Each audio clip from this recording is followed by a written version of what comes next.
My name is Stacy Price. I'm the former executive director of Think Local First DC, now doing consulting with BALLE on programming. Today, I'm your webinar facilitator.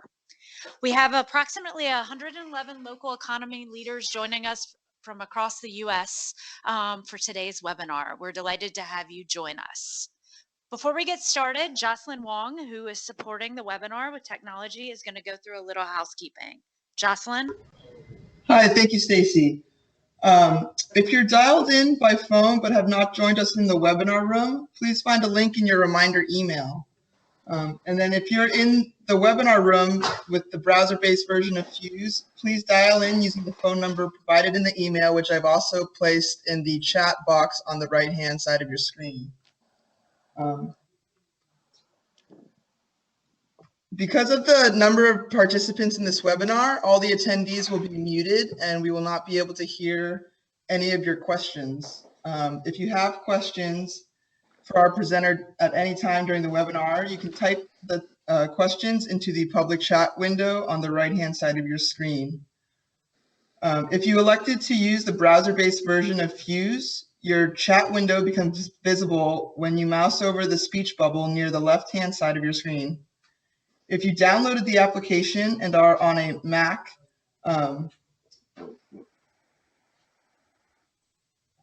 you can select the speech bubble icon on the top toolbar. Please make sure that your chat is set to everyone so that it is public.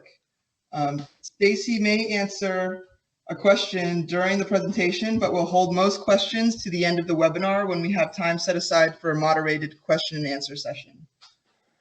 If you have any technical difficulties at any point during the webinar, please note this in the chat window to BALLE. And I, Jocelyn Wong, will send you a private chat to help get you sorted out. The private chat will appear in the mate chat window, but will be visible only to you.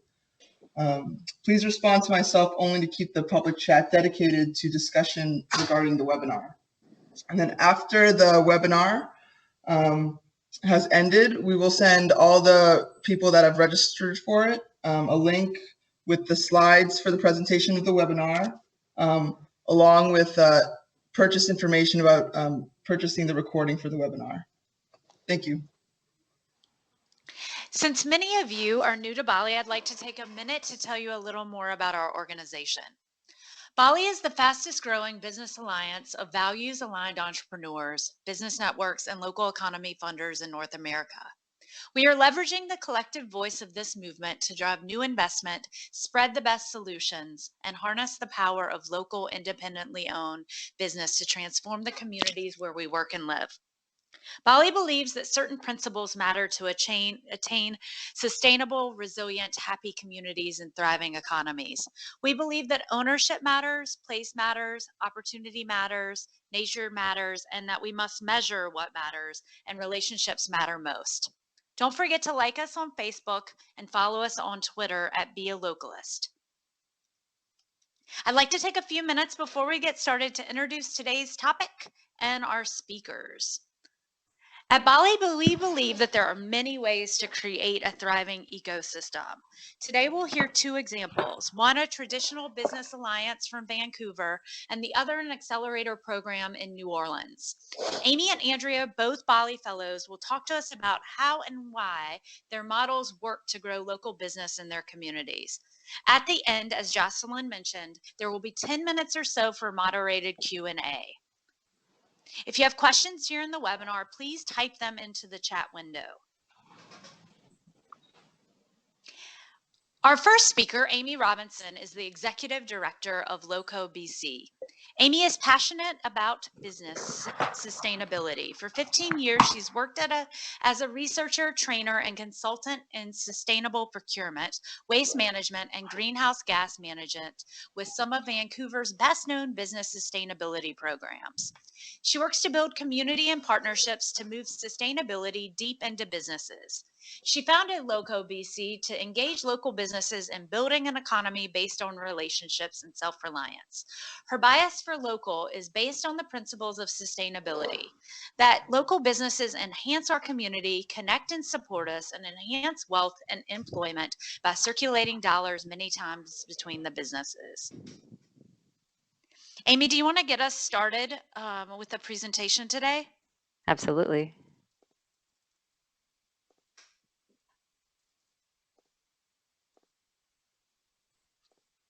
Okay. Do I have control of the slides now? You do have control of the slides. Okay, there we go. Perfect. Hi, everyone. BALLE, thanks for having me.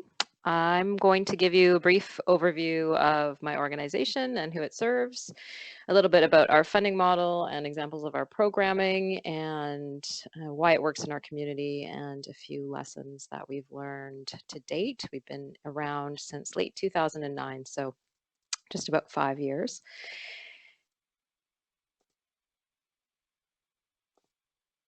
So LOCO really, we do the work that we do, and we focused on economy because we see the connection between local economies and the healthy, resilient, sustainable communities that we want to see, that we don't see enough of in our province. And so that's really our vision. And, we believe that economic sustainability, along with social and environmental sustainability, forms the bedrock of healthy and resilient communities.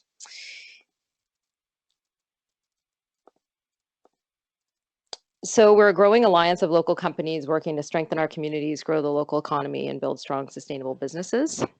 And we focus on purchasing and shifting the flow of dollars between locally owned businesses in the province. And we do this by, shifting purchasing towards locally owned businesses, by strengthening and supporting those local businesses, and by leveling the playing field between local businesses and their multinational competitors. So looking for ways in which big businesses are favored or get tax incentives, or where small businesses are calling out for policy changes, et cetera.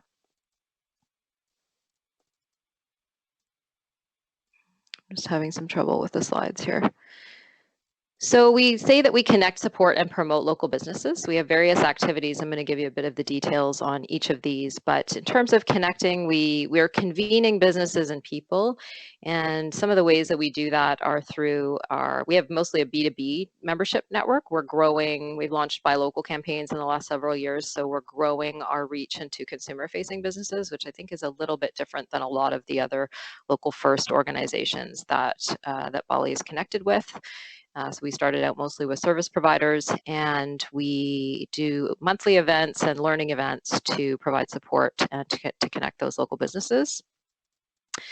We also facilitate dialogue and ways for businesses to support each other. So we do have things that a typical chamber of commerce would have to provide support, like a healthcare plan and things like that. But we also do research and impact measurement. We do sustainable business consulting, and we're just launching a couple of business support programs under that support banner. And then in terms of promotion, we're really trying to collect and amplify the stories of local businesses for greater influence with the media and with other businesses, policymakers, consumers, et cetera. So some of the ways that we do that are through our Buy Local campaign and other education and advocacy work. So, like a typical membership network, we have individual memberships and 3 levels of sponsorship. We've always had low fees to keep the barrier to entry pretty low. Although we find that, we think it's $95 for our sole proprietors, up to $395 for 50+ employees. We do it based on the number of employees. And we're finding that it's not really about the $100. It's really about businesses being able to put the time in and contribute and get the most out of it and connect with other businesses and learn and grow together. And so, even though we've tried to keep membership fees low, we're raising them now, starting in the new year, and first time in 5 years. But it hasn't really been about the cost of membership. It's more about, for businesses, whether or not they sort of want to join the tribe and have their brand associated with our business. And then we have 3 levels of sponsorship. So our total membership revenue is about just shy of out of $125,000 budget, membership is about 37%. And out of that 37%, almost 60% is sponsorship. So we have sustaining members, community partners, and founding members, kind of from $1,000 up to $5,000, and those are annually renewed. So our higher level members sponsor us at that level each year. Some of the benefits of membership are like other networks. We provide business-to-business discounts, event ticket discounts, access to our healthcare plan, our critical illness plan, and our RSP plan. So we do events every month, kind of in the school year, like from September or October to around June. And what I think is interesting about our event model is that we tried to hold events in the beginning. We knew it was important to connect businesses, but we tried to do events in restaurants, and we didn't have a lot of restaurant members, and it wasn't really working. We would get some people out, and we kept trying to figure out how do we get those members who really know what we're doing to leverage their networks and bring other businesses that they know have similar values to our events. And so what we did was we shifted our event model and we got our members to host them. So what you see here is the top two photos are from Small Potatoes Urban Delivery, which is an organic and local home delivery, grocery delivery service. And they're in East Vancouver, not too far from my home office. And really the photo on the top right is the back of the warehouse. So we do, and the bottom right is a roasting facility out in Richmond where they roast coffee. And so we have done events in parking lots of waste management facilities and office supply companies, and sometimes in shishi restaurants and retail stores. But we really want with this model to do a couple of things. We want to create pride of place. So we want to get people and businesses into other businesses in their communities so that they start to get a really physical sense of what the local economy looks like in their community. And then the second thing that it does is that we bring our members in, but the host also invites all of their suppliers and friends who own businesses. And so it really leverages our members' networks. And because they're proud of hosting a party and showing off their space, they really try to get their businesses out. And so we found that our network has grown exponentially, partly because of this event model that we have. We started this out as a member benefit. So we used to invest a little bit of money into these events every month, and the host would also put in a little bit of money. And it started out as a member benefit, so members would get free tickets. And now it's shifted so that the host basically funds almost 100% of it. And then our members pay for their tickets. It's still a reduced fee compared to non-members. And then the host also, their guests also pay for tickets. So now it's not a significant source of revenue for us, but it really helps to drive membership, and it's about 8% of our revenue.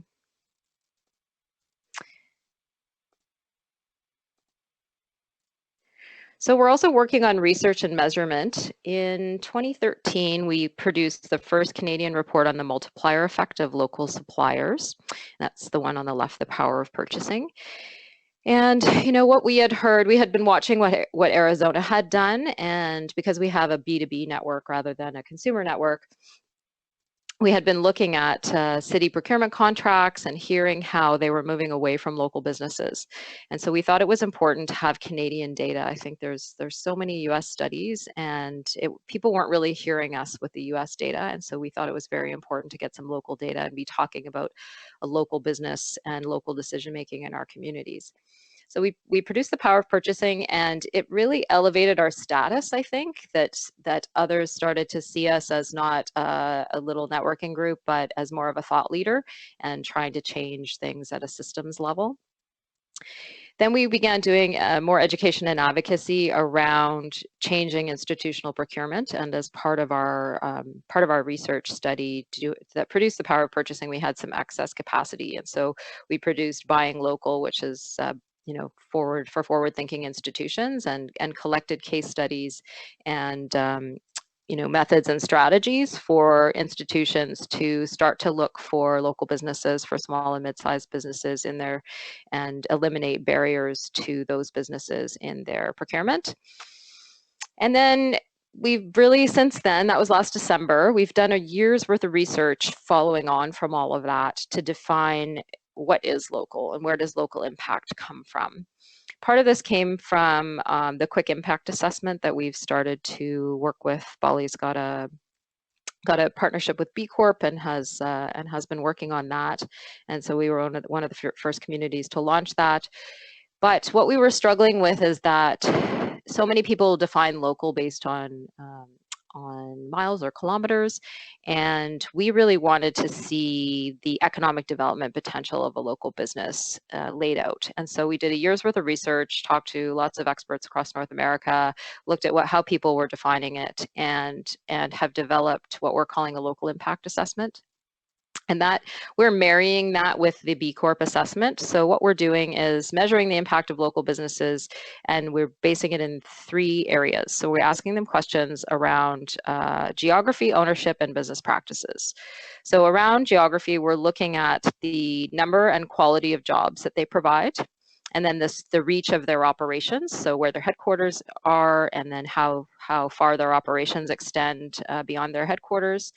And then what their growth rate is and reinvestment. So those speak to jobs. It speaks to where they're paying taxes, where they're reinvesting money, and that's really the impact that has. And then we look at ownership, so the type of company, the location of the owners, and the location of investors, and that really speaks to where the profits from the company are felt. And then in terms of business practices, we wanted to call out specifically local purchasing. And so we're looking at asking them pretty detailed questions about their inventory purchasing. That is, and we break it into 3 categories: local owned businesses, local grown products, and local made products. And then their non-inventory purchasing in those categories as well. And then where they have other social and environmental practices that we want to highlight, we look to the B Corp quick impact assessment to demonstrate that. So this is an infographic we produced last year, and is really one of our key educational pieces to help people understand where the benefits of a local business come from.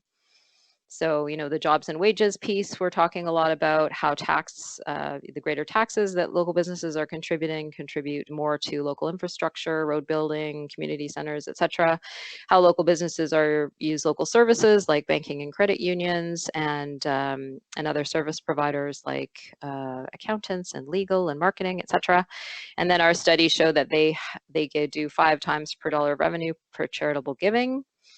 And then we're looking a little bit into the reduced footprint. Obviously, with food, it's food miles. It's easier to understand. But we're also looking with some of our members how big corporations that have centralized warehousing and things like that are contributing more GHGs.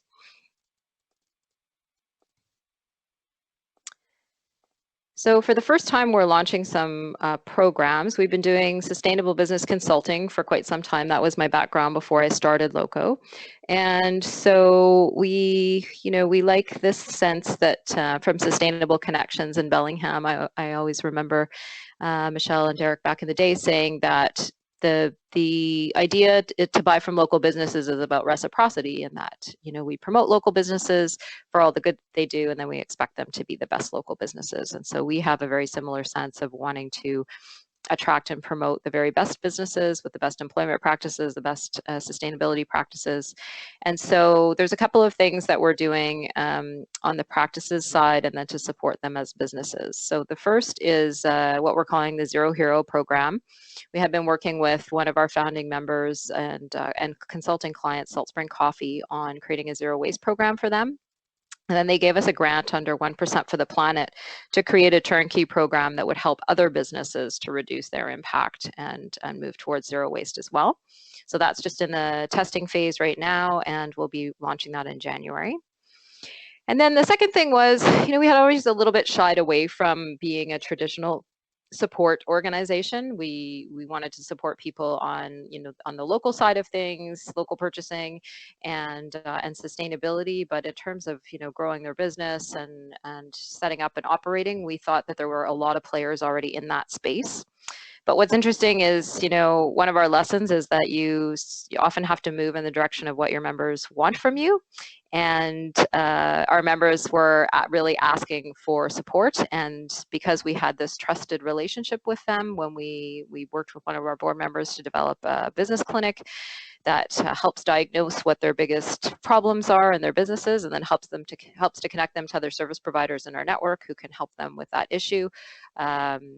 A lot of people really responded right away to we did a free beta session over the summer for 6 businesses, and they got a lot of value out of that. So we are launching a business clinic in January, where people will get a discounted hour of management consulting, and then they can be connected to legal, accounting, finance, marketing, operations, leadership, etc., and have a discounted hour with one of our service providers.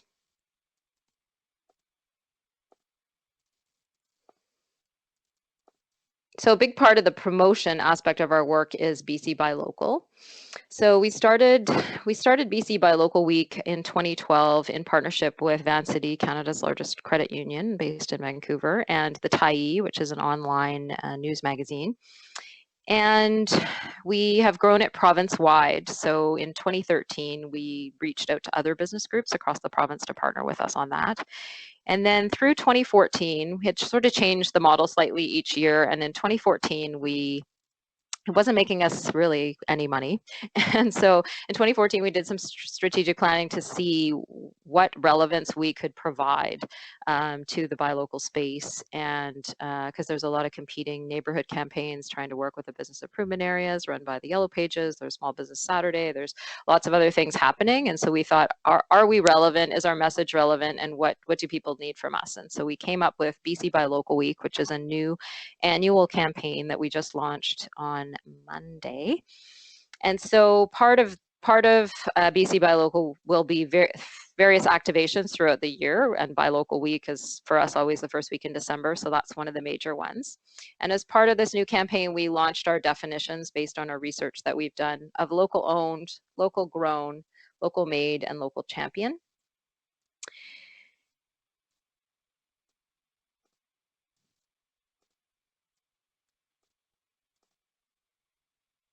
And you'll see on the next slide our infographic. We produced the thank you for choosing local. I don't know how big that is on your screen. It's very small on my screen.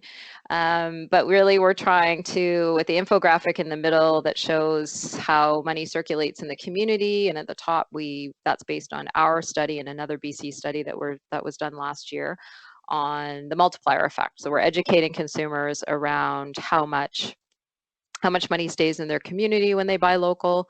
And then at the bottom, it's, where our call to action is that consumers shift at least 1% of their spending. So during the holidays, the average Canadian spends $1,500. So we're asking people to think about at least increasing a $15 purchase. And we launched that last year. And then the new one on the right is how are we local? And we're asking businesses to map out the other local businesses that they support. And this is really taking off like wildfire. So we're very pleased with our campaign this year that, one of our messages is that when you support a local business, you not only support that business, but the community of businesses behind them. And that helps to demonstrate that piece on the infographic about, that the local business supports all those other service providers.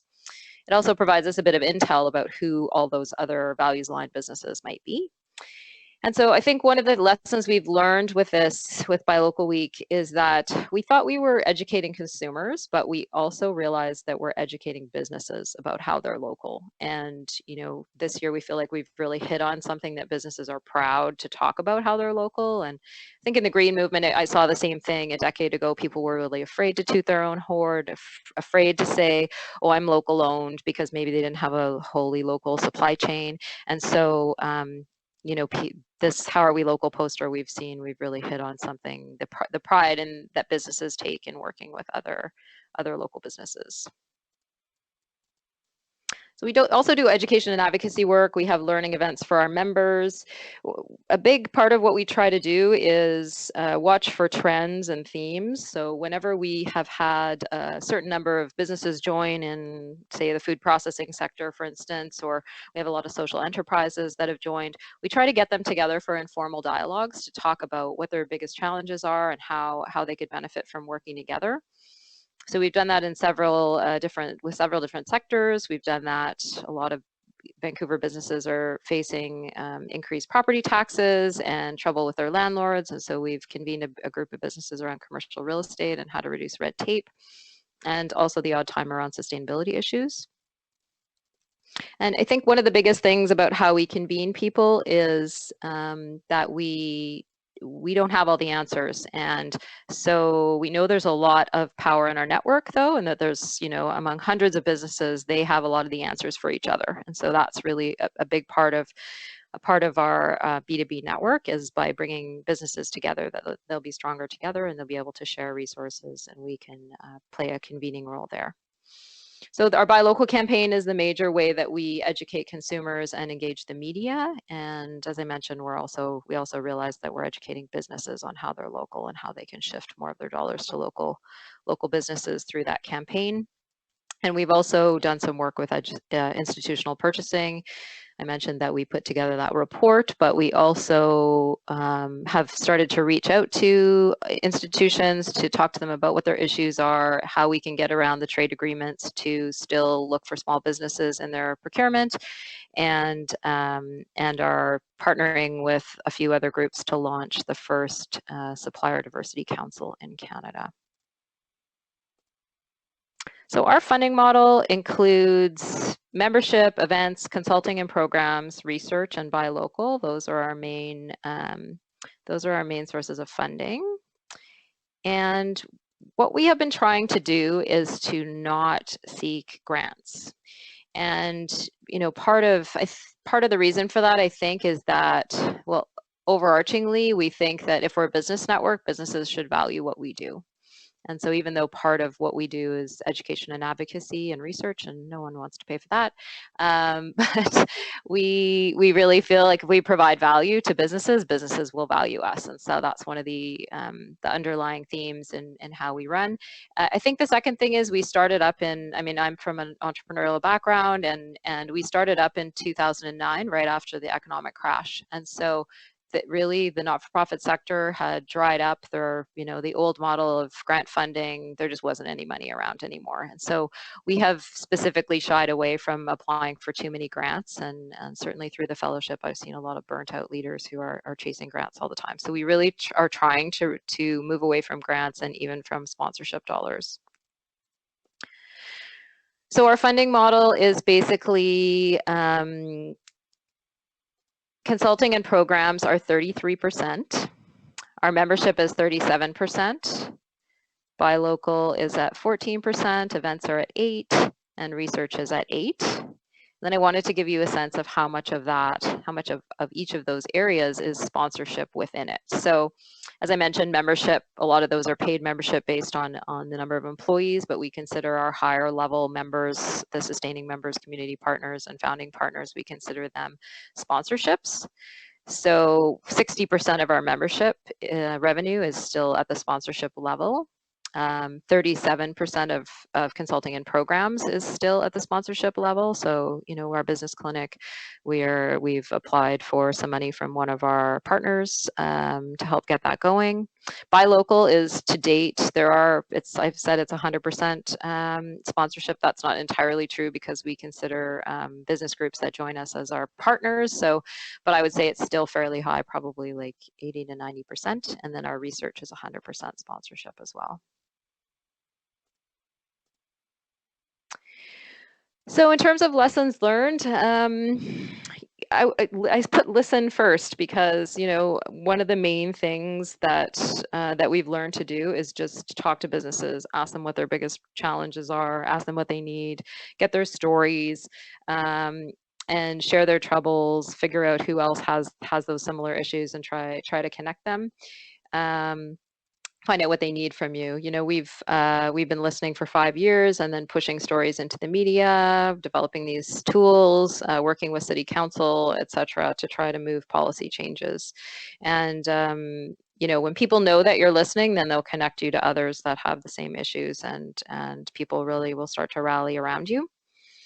I can't remember who at a BALLE conference years ago said that they would speak to any group of businesses, any group of any community groups, any group of businesses, and just get out there and talk about the message. And I think I've shied away from that, I think, in the past, but definitely in the last 6 or 8 months, I've been doing lots of speaking around the province, and it surprises me how few people know this message in Canada. And so, you know, we really are, now I'm following that advice, is really to speak whenever and wherever you can, and to take out that message, and that helps build thought leadership, and you know, hopefully then resources, et cetera, flow your way.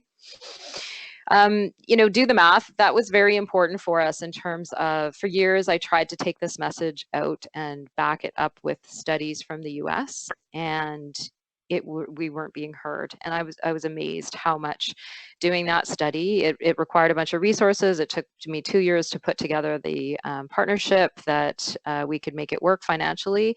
But I'm amazed at how much having local data really makes a big impact. So if you can get a study done in your community with business members, you know, with visible names, recognizable brands, and I think that it really helps advance your work.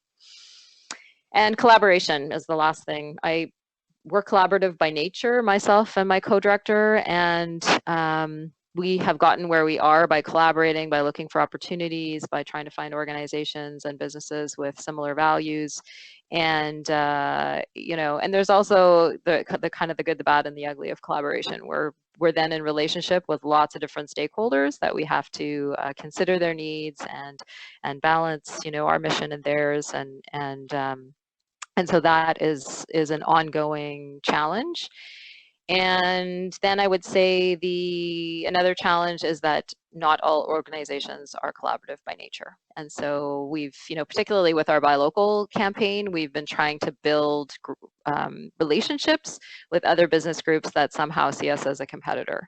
And so even though we're not trying to build membership or anything else in their communities, you know, it's been hard to bring them along, and so we really try to take a high road that, you know, we're trying to support them whether they're partners or members or not, and we hope that that eventually, you know, year after year, that we'll gain more and more of their trust, and that they'll work together with us. Part of what we're trying to build there is, you know, within our network, we say we're stronger together, so let's buy from each other and share resources and connect. And so at another level, we're trying to connect with other business groups across the province and say we're all stronger together. Let's work together and take this message out. That's all from me. Thank you. Amy, thank you so much. Andrea, I'm so sorry that I got cut off a little earlier when I was introducing you. So before we get started, I'm going to tell everybody who you are. Andrea Chen is our next speaker. She's the co-founder and executive director of the social innovation incubator Propeller in New Orleans, focused on systemic change in areas such as food, education, and land use. Andrea worked with the Louisiana Association of Charter Schools, where she oversaw grant making and launched the 1.5 million Bridge Loan Fund. She was named 40 Under 40 by Gambit Magazine, 2010 City Businesswoman of the Year, and is board member of New Orleans Business Alliance. She holds a BA from Stanford University, attended Harvard's Graduate School of Education, and was trained in business at Dartmouth University Tuck School of Business. Andrea, do you want to tell us a little bit about Propeller? Yeah, sure. Thank you. Excited to be on the call today. So, Propeller, let me get my slide.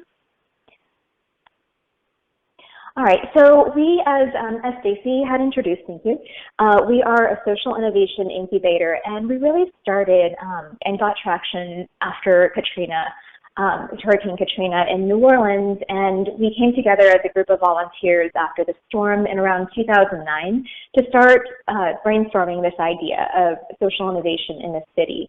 And although there was just tremendous destruction after the storm, the silver lining was that a lot of people came together and decided to take matters into their own hands.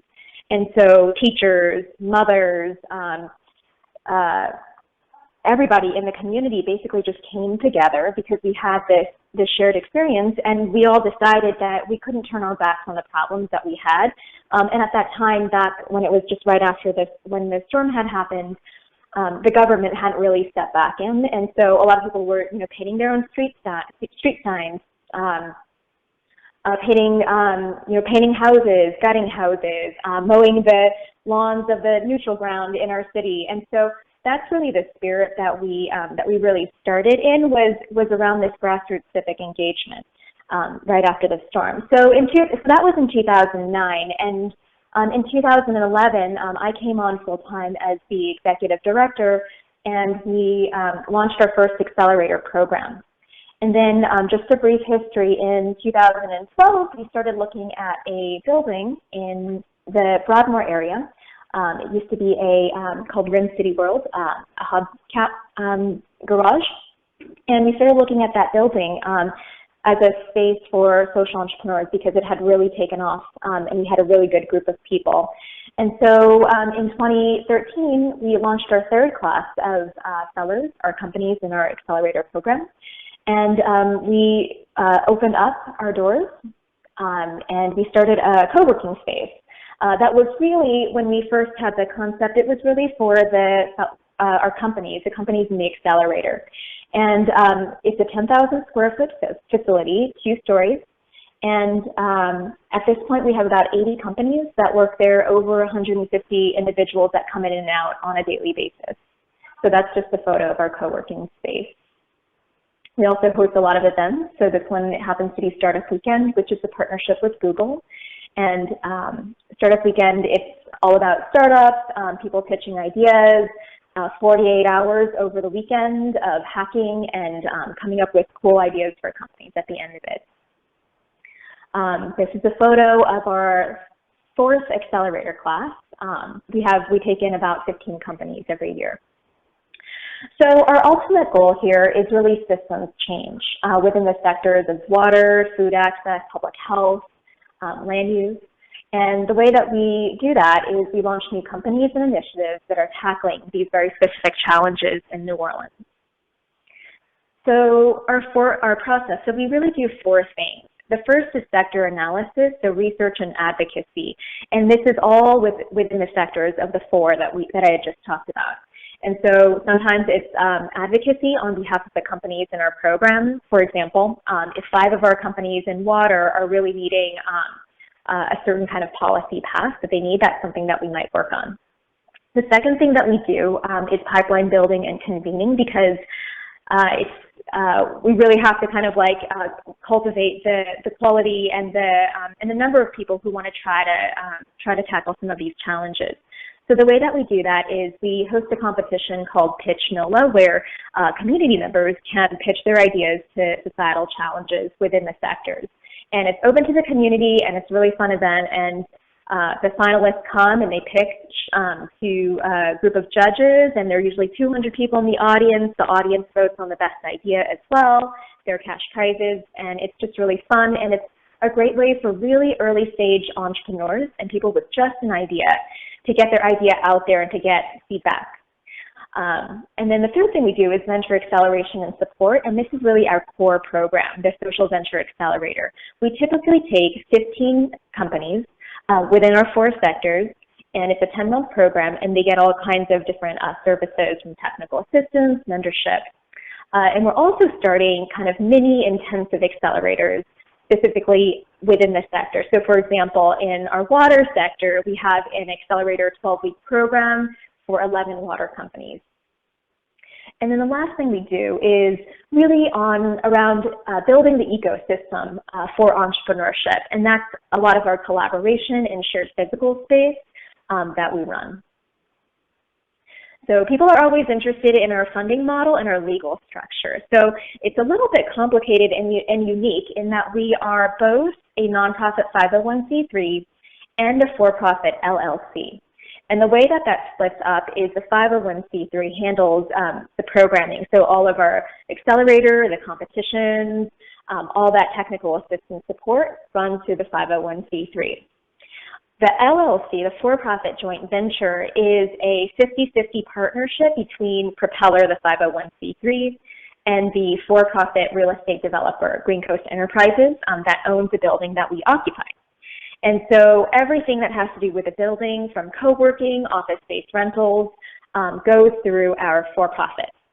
And in terms of the for-profit, the way that we run is we sell co-working space, we sell permanent desks, we sell conference room space, event bookings, private offices. So the prices range from, you could get an $80 punch card pass to $150 a month for co-working, which comes with internet, desks, printing, conference rooms, to a permanent desk where you can leave your stuff, which is around $275 a month, to a private office, which is $600 a month. And you can also rent out our conference rooms by the hour. So we have about 80 companies that are members of the for-profit right now. So through the nonprofit, so that section of our work is funded by government grants and contracts. So our state, local economic development agency, people who are familiar with community development block grants, and then national foundations that are really interested in the work that we do in our sectors, and then local foundations.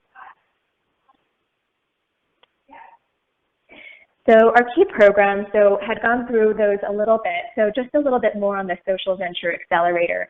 The kinds of services we provide to the people in our program. One, they get to work out of the co-working space for free. They have a paid consultant that works one-on-one with them throughout the program. And the way we do that is we usually match up, we figure out at the very beginning what the companies are, might be their gap area, and we recruit a consultant that could be an expert in finance, an expert in business planning, in marketing, whatever it is that is the biggest area of need for the company. We recruit that person to kind of almost be their first team member, because we work with early stage companies. And then we also have a mentor, like an executive mentor program, and we have people ranging from the chairman of the board of Whole Foods, who comes in regularly to have office hours with our companies, to the former CEO of the Weather Channel. So it also helps our companies gain access to different kinds of networks, from investor networks, funding networks, and we found that that's actually really, really a key part of the program.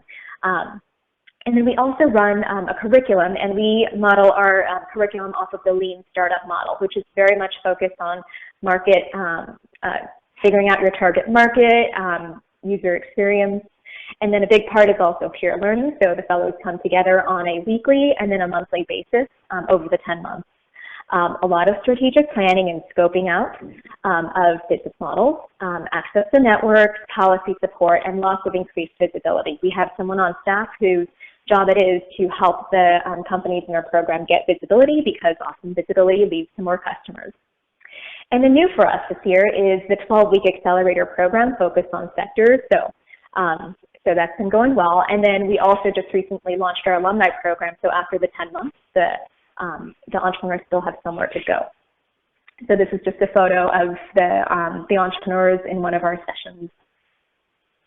And then in terms of systems change, that is really our goal. And the way that we define that is change that pervades all parts of the system, taking into account interdependencies and interrelationships. And so when we talk about that kind of change, we need to make sure that we're investing and we're incubating organizations at all levels of the system so that we get to the change in the sector that we want to see. So I'll just take a few moments to go through our healthy food access sector and how that works.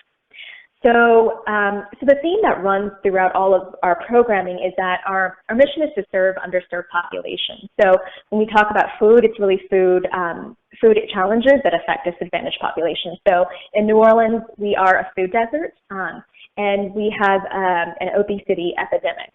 So about a third of all teenagers in Louisiana, for example, are considered obese. And so these are all different kinds of challenges, and in order to make this new, we need to make sure that we're affecting change at all different levels of the system, from the consumers, students, residents, producers, and processors, urban growers, as an example, buyers, anchor institutions, aggregators and distributors from the retail side, food hubs, markets. And these are some examples of the companies that that we've worked with in the healthy food arena.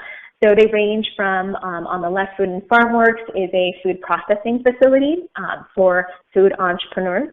The Cookbook Project is a tech platform for nutrition education. Community Plates is a tech platform for food rescue. The Farm City Initiative is around urban growing. The Veggie Farmers Cooperative, again, urban growing. Healthy School Food Collaborative. I'm actually going to go into this one a little bit more because it illustrates kind of the way that we think about systems change. So this company, we actually recruited to be part of our accelerator. The Healthy School Food Collaborative, it's a collaborative of, at this point, 48% of all public schools in New Orleans. And the goal was to really revolutionize the way that school lunch, school meals were delivered to schools. A lot of schools were complaining about the quality of the food, and what's unique about New Orleans is that we have almost 80 or 90% of all schools in New Orleans are considered charter schools. And what that means for food is that every school has the ability to do their own contracting. So what we did is we formed a collective of schools to actually do all their own school food contracting and to really raise the standards so that everything was really, really healthy. So by healthy, I mean no fructose, high fructose corn syrup, no canned fruits, everything prepared from scratch daily. So in the first year that we started this program, we were successful in bringing that program to thousands of children. And in the second year, to kind of really build out that system, we put in a local procurement requirement into this collective. And that provided opportunities to this company on the next slide called Jack and Jake's. That was a distributor aggregator, a company that we had incubated that had that was focused on local aggregation and distribution. So after this Healthy School Food Collaborative launched, they were able to work directly with Jack and Jake's to deliver local fruits and vegetables to our local school system. And then we can go back even further to the actual growers and growers that and producers that we've worked with. So this one is a picture of the Veggie Farmers Cooperative, and they're a group of Vietnamese farmers that lost a lot, fishermen and shrimpers that lost their livelihood after the BP oil spill and converted to a lot of urban farming. And this group sells a lot of their produce to high-end restaurants around town. So this is an example of one of our pitch NOLA competitions. This one was on food and health. And so this is actually in our incubator co-working space. So we have 10 finalists that pitch. This is another pitch NOLA competition that we did also to help urban growers. This was around, it's called Pitch NOLA Lots of Progress. So we partnered with the city's redevelopment agency, which was the largest landowner of blighted properties. They're called the New Orleans Redevelopment Authority. And so we worked with them because after the storm, a lot of people didn't come back, everything was flooded, and so we're left with just thousands and thousands of vacant and blighted properties in New Orleans. And so the competition featured, this specific year it was 15 properties, the previous year it was 50 properties. And so people, the agency allowed us the properties to have as part of our competition, and then community members could pitch and have the best ideas would win the property and a little bit of cash for development. So this is David Young, who's one example of the winners of the competition. So he went from one lot that he won during 2011 Pitch NOLA Lots of Progress to 26 lots. And then subsequently, he started a beekeeping company selling honey. And so some of our policy wins within healthy food access as part of the systems change, working with different city agencies, working with the USDA, the Department of Education, the Recovery School District, helping to change policies around universal school lunches, a lot of partnerships with different entities. What we currently measure on the social impact, we measure fellows' individual impact. We also have the economic development metrics ranging from jobs and revenue and financing. And then in total at this point, our 50 ventures have generated about 20 million in financing and revenue. So that's just a brief overview about Propeller. You can find us at these different locations. Thank you so much, Andrea. Thanks to both you and Amy. Amy, thank you for joining us during your Buy Local week. Both of your work provides great examples on how to build local ecosystems that work. And you'll see in 2015 that our webinar series will explore more examples and our 8 points of what BALLE sees working in the world of local. We are running a little behind on time. It's 4:53, but we have time for a couple of questions if anybody would like to ask. Right now, I don't see any questions queued up. I have a question for Andrea, if you can take a second, about why you divided up Propeller into the 501c3 and 501c6. Why run the 501c3 and the LLC? Why are you running the real estate through the LLC? Why not run it as a revenue source in the 501c3? So a lot of it had to do with the financing because the LLC took on a lot of debt in order to get the renovation done. And so we wanted to separate out grant revenue. We didn't want to have that tied to any kind of debt on our balance sheet. So that's part of the reason, was just to make it really separate. And then also the second reason is because we couldn't have gotten the project started without a partner. And so the partner, or the developer, they put in over $1 million in order to kind of get that started. And so they wanted to be an equity partner in that. Okay. And also, Amy, are you a 501c3 or a 501c6? That means nothing to me as a Canadian. I'm sorry. We are registered not-for-profit society, so we do not have charitable status. Okay. Yeah. So I think that would translate in the U.S. as a membership organization. You wouldn't, a 501c3 in the U.S. means that that as an organization you can receive charitable dollars. Right. Okay. So I see a question for Jessica King. Curious about Propeller's budget and staff size. Andrea, can you address this? Absolutely. Yes, I can. So our operating budget is, on the nonprofit, is about $500,000, and then on the for-profit, it's about $250,000. So we keep those. We do different tax returns for both entities, so we usually keep those separate.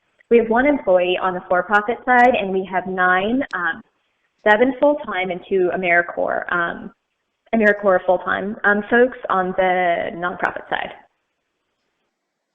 Okay, and I think along the lines of that is a question from Lori. She said, "Are consultants and mentors volunteers or paid? And if they're paid, where does that money come from?" Great question. So our consultants are paid because they work approximately 6 to 8 hours a week. We don't pay them a lot because okay, so basically we pay them a stipend. The stipend is $500.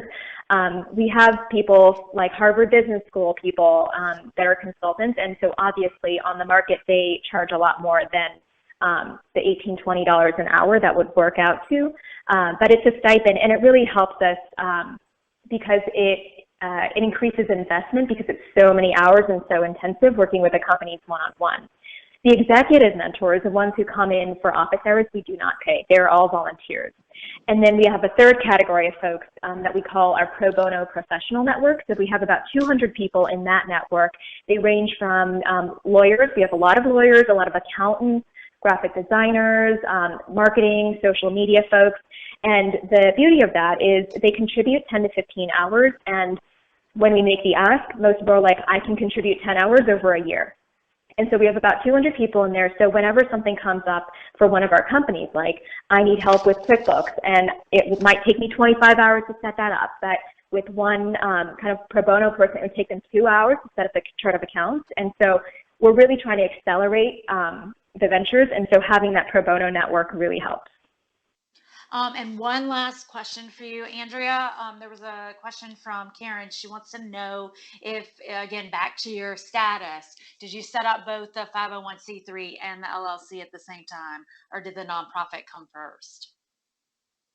The nonprofit definitely came first. We got our 501c3 in 2009 when we were still a completely volunteer-run group.